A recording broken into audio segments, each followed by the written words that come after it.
आदर्श विधायक के रूप में मैं देखता हूं। और एक बात बताऊं मैं आपको, मैं पूरे देश में मेरे कार्यक्रम लगे हैं और दुनिया के कई देशों में मेरे लेक्चर्स हुए हैं, लेकिन भारतवर्ष के बारे में मैं एक बात बता दूं कि जहां पर मेरी अकेले में सभा लगी वहां अभी तक का रिकॉर्ड है, वो चुनाव कभी नहीं हारे।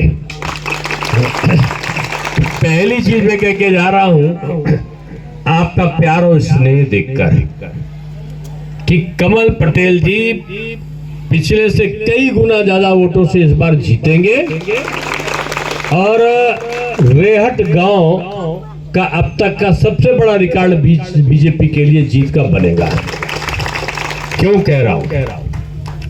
लोगों की आंखों में चाह देख रहा हूं मैं और लोगों के दिल से इनके प्रति आशीर्वाद दे रहा हूं। कमल पटेल को मैंने कभी भी हिंदू और मुसलमान करते हुए नहीं देखा।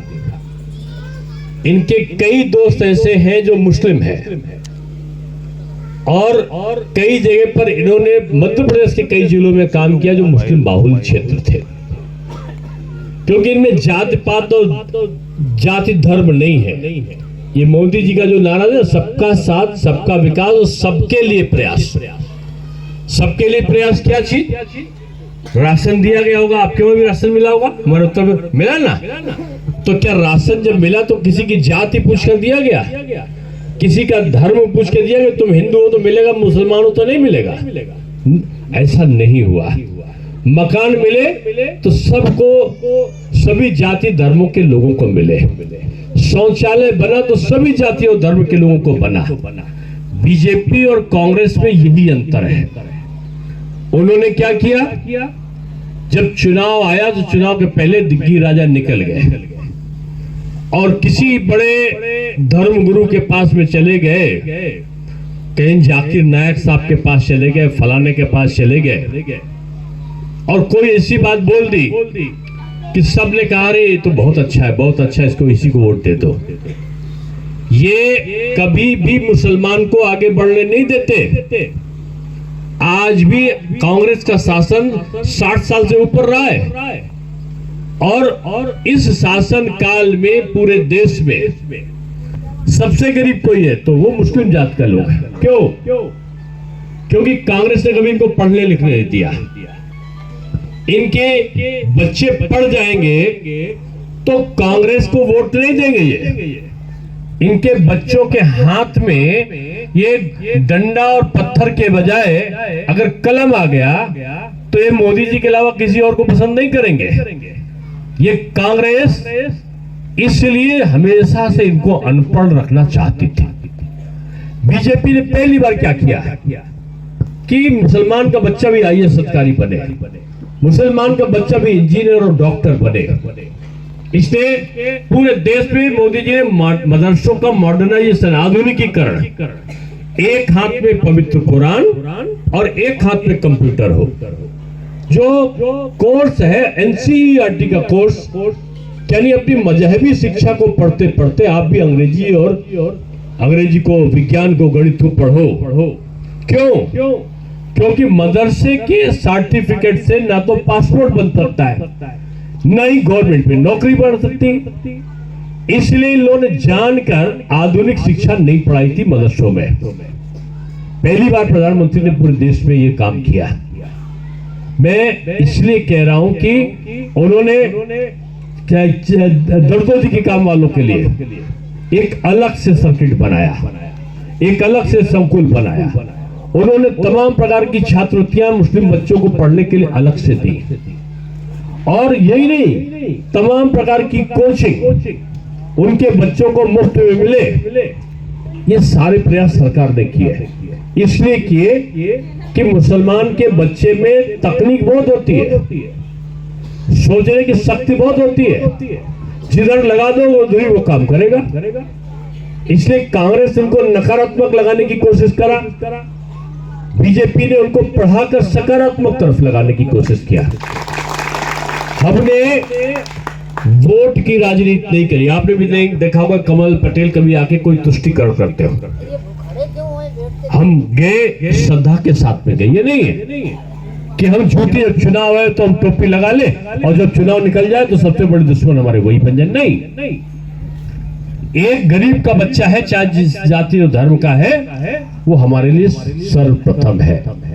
और यही टेक्निक के कारण लोग कहते हैं ना कि कमल पटेल जिद्दी है, तो मैंने कहा जिद्दी है, अपने क्षेत्र के गरीबों के लिए उनकी स्थिति को ठीक करने के लिए जिद्दी है, उनके लिए काम करते हैं और उनके लिए कोई चीज हो तो हमेशा उपस्थित रहते हैं। ये चुनाव का समय है और कि हमारा मुस्लिम भाई अगर एक बार तय कर लेता है, क्यों दादा, तो वे पूरा करके मानता है।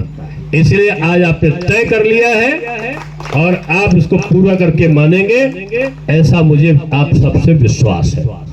तो इसलिए अब ये पक्का है ना कि कमल पटेल चुनाव जीतेंगे, हमको पता है, लेकिन हाथ उठाओ। ये जो हिंदू है ना वो बजरंगबली का घूसा और जो मुस्लिम है वो अली का मुक्का। ये अली और बजरंगबली साथ में मिले और मिलने के बाद एक साथ बताओ कमल पटेल चुनाव जीतेंगे।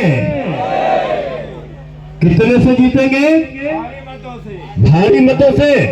बीजेपी की सरकार बनेगी, अगर बनेगी दोनों हाथ उठाओ, बीजेपी की सरकार बनेगी, कमल पटेल जीतेंगे, मोदी जी का सपना पूरा होगा, सबके साथ न्याय होगा। तो ये मैं वादा करके जाता हूं और मैं फिर से कह रहा हूं कि ढूंढते रहोगे, मिलेगा नहीं कोई ऐसा। फक्कड़ बाबा है ये कमल पटेल, फक्कड़ बाबा के मन में कुछ नहीं गंदगी होती, जो होता है दिल खोल कर होता है, जो बाहर कुछ नहीं अंदर कुछ नहीं, बाहर ही बाहर सब दिखाई पड़ता है। आ जाओ, खुला खजाना इनका है, खजाना मतलब पैसे वाला नहीं, प्यार का खजाना खुला हुआ है और काम का खजाना खुला हुआ है। अपनी सेहत की चिंता नहीं रखते, लेकिन जनता की सेहत अच्छी रहे इसकी चिंता ये करते हैं। इसलिए हमारा पटेल, हमारा प्रत्याशी, हमारे कमल आपके दिल के कमल बनने चाहिए। और मैं ये राहट गांव को रेहटा कुल, हाँ रेहटा खुर्द मैं आया हूं आपके 1800 किलोमीटर से। तो एक बार तो नाम याद करते करते हो जाए, लेकिन एक बार बताऊं दादा, जब कमल पटेल को जिताओगे तो रेहटा खुर्द के आकर चाय पीने का मेरा वादा आपसे होगा। पक्का कमल पटेल जीते, पक्का। तो मेरा बाप, जब आप और इनके बीच की दूरी पूरी हो गई तो मेरा क्या काम? आपने कमल पटेल को जिता दिया और कमल पटेल ने अपना सारा दिल आपको दे दिया, आपने वोट दिया और इन्होंने अपना प्यार दिया।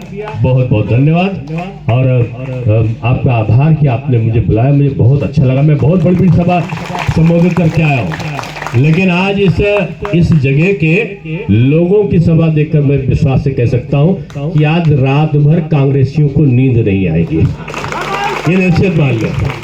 और इस गांव के हर आदमी को वो समझेंगे कि यही तो नहीं निकल गया कहीं। जाओ सबको बताओ कि आपका अपना व्यक्ति अब यहाँ से है और वो सारी बागडोर आपकी स्वयं संभालेगा। बहुत धन्यवाद।